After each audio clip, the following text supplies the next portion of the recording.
Welcome back, student. In the last lecture we have started with the electrostatics, and we have talked about the importance of the electrostatic, what are the applications of the electrostatics in the real world, and we have started our discussion about Coulomb's law. So let's revise Coulomb's law once again, and then we'll proceed forward. So Coulomb's law states that the force of attraction between any 2-point charges Q1 and Q2 is along the line joining them. So the first point is telling about this vector which is directed along Q1 to Q2 or Q2 to Q1. It is directly proportional to the product of charges Q1 and Q2, and it is inversely proportional to the square of the distance r between them. So mathematically we wrote this particular equation f is equal to k q1 q2 upon r square. We have derived this entity k as 1 upon 4 pi epsilon naught. So the value of that almost is close to 9 into 10 raised to 9 meters per farad, and epsilon naught value you already know, so it is 8.854 10 raised to minus 12 farad per meter. So if we try to write it down in terms of vector, we can write this F12. So this is a force acting on Q2 due to Q1. If these are the 2-point charges Q1 and Q2 and I want to calculate force acting on Q2, that's why if you can see the arrowhead is towards Q2. So this arrowhead is towards Q2. So force acting on Q2 due to Q1 is denoted by F12 bar is equal to Q1 Q2 divided by 4 pi epsilon r square AR12, where AR12 is the unit vector in the direction of R12, and R12 is nothing but the distance between Q1 and Q2. So how to calculate that, as and when we will try to solve some of the numericals related to this, the concept will be more and more clear. Now what is R12? R12 is R2 minus R1. What is this R2 minus R1? I already told you. See, small r1 and small r2 are nothing but the unit vectors of point q1 and q2. Let's go back to this particular slide. See, r1 and r2 are the position vectors of point q1 and q2. What is position vector? Let's say q1 is having a coordinates x1 comma y1 comma z1, and q2 is having a coordinates of x2 comma y2 comma z2. So if someone asks what is the position vector of q1, it is x1 minus origin, that is x1 minus 0 ax bar, y1 minus 0 ay bar, z1 minus 0 az bar. Similarly for q2, x2 ax bar plus y2 ay bar plus z2 az bar. So these are the position vectors. The position vectors are denoted by the entity small r1 and small r2. So it is something written over here. What is capital R? Capital R is nothing but the mod of r12. What is r12? R12 is the distance between the points q1 and q2. And what is unit vector in the direction of r12? See, so whenever anything is denoted in this particular subject by small a notation, you can understand that as a unit vector. So a bar r12, so this is unit vector in the direction of r12. So it is ar12 bar is equal to r12 bar divided by r is nothing but the distance.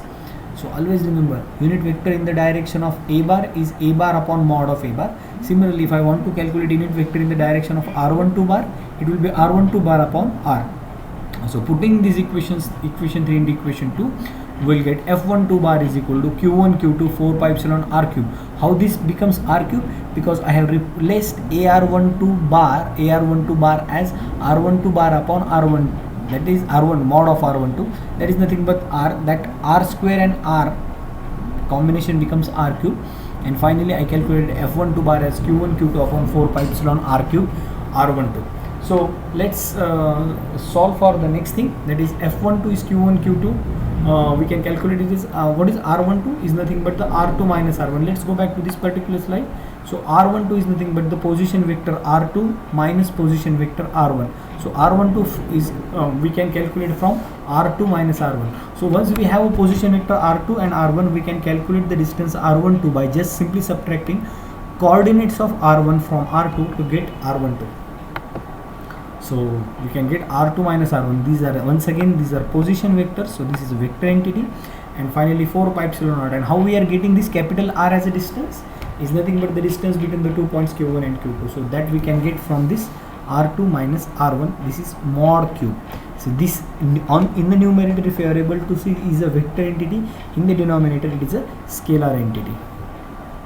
Let's talk about the most important thing of Coulomb's law is the electric field intensity. If someone asks you how Coulomb's law is useful in finding electric field intensity. What is electric field intensity? It is nothing but the force per unit charge. So try to understand this force per unit charge concept. So if I want to calculate electric field intensity at due to any charge q, let's assume I have a charge q here. So if it is a charge, you already know there will be electric lines of forces associated with it, definitely, yes, something like this. Just try to understand. So if a certain charge came in this territory of this charge q, they will definitely experience certain force. Either it will be a force of attraction or force of repulsion. We are not going into that much detail. It will definitely experience that particular force.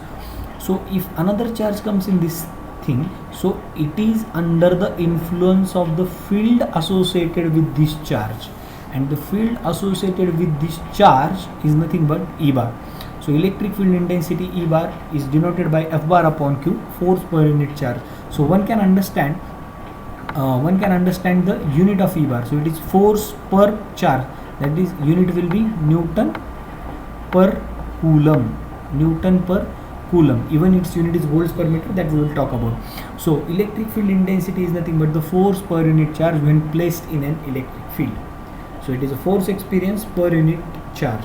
So try to understand. So whatever Coulomb's law we have stated earlier, it was F12 bar is equal to 1 upon 4 pi epsilon r cube, in the numerator q1 q2, r12 bar divided by mod of r12. So that we have calculated, and now we need to calculate electric field intensity at a certain point. Then we must divide that particular equation by q. And once we divide that equation by q, we'll get the electric field intensity. The unit of electric field intensity is Newton per Coulomb or volts per meter. Okay, so see, earlier if you remember, if I understand this F bar, just compare these two equations. F bar is q1 q2 upon 4 pi epsilon r cube r12, yes or no, or previous even F12 is equal to q1 q2 4 pi epsilon r square ar12.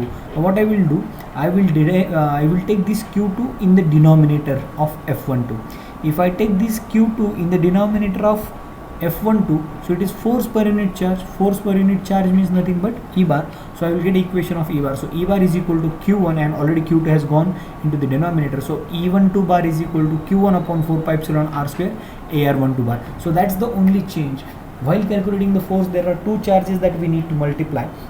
But whenever we are calculating electric field intensity, we just need to consider a single charge. Due to that particular charge, what is the electric field that is being calculated or that is being observed. So E bar is equal to q upon 4 pi epsilon r square ar bar. So if you just remember this much formula, because most of the numericals, if a point charge numerical is asked, this is the most important bit, I will say, or this is most important formula that we will be using for solving the numericals. Also we will be using to understand the forthcoming concepts of the electric field intensity, that is the line charge and surface charge density. For right now, only two formulas you should remember.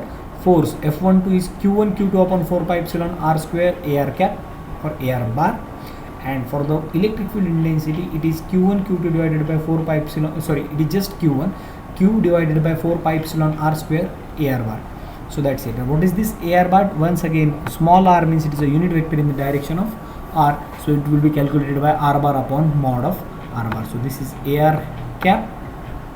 Remember this thing, ar cap as is r bar upon mod of r bar, or it is simply denoted by r, mod of r bar, that is modulus, that we can calculate. How to calculate that we will talk in the next coming slides.